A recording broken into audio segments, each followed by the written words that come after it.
আসসালামু আলাইকুম। ভাই আকরাম, ওদের ওই কুকীর্তিগুলো প্রত্যেকটা পাড়ায় মাইকে অ্যানাউন্স করে জানিয়ে দেওয়া উচিত। ওরা ভাবছে যে এই কাজগুলো করে ওরা কাজ করতে পারবে নি, জনগণ খেপে যাবে। ওদের বিরুদ্ধে জনগণকে খাপিয়ে দিতে হবে যে ওরা এরম বাঁদরামো করতেছে, নিজেরা তো চোর, অপরকে কাজ করতে দিচ্ছে নি। এইভাবে যদি জনগণের সামনে যদি প্রকাশ করা যায়, তাহলে হ্যাঁ, ওরা জিন্দেগিতে ওরা এইখানে আসতে পারবে নি।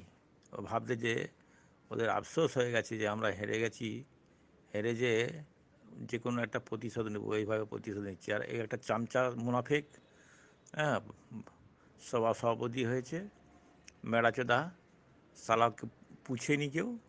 হ্যাঁ, ও ওদের আঙ্গুল হেলনেতে চলছে। ওকে কতবার বলেছি যে তুই ওদের ভোটে জিতিস নি, সানসাইনও ছেলেও ভোট দিয়েছে। ওরও কুকুরটি ফাঁস করতে হবে। এই যে তিনটে না চারটে বুথ আছে, একটা ব্লক, ওই বুথগুলোকে কবজা করতে হবে সানসাইনের ছেলেরা। নগরে কোফলা, ওখানেও সানসাইনকে ছড়িয়ে দিতে হবে তাদের কার্যকলাপ।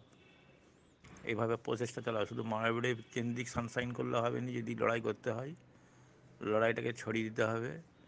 হ্যাঁ, এই যে ব্লকে যে আমাদের ক্যান্ডিডেট হয় কয়েকটা গ্রাম দিয়ে, মায়াবেড়িয়া দুটো না তিনটে বুথ, কোফলা, নগুরে দুটো বুথ, তো সেখানেও সানসাইনকে ঢুকিয়ে দিতে হবে,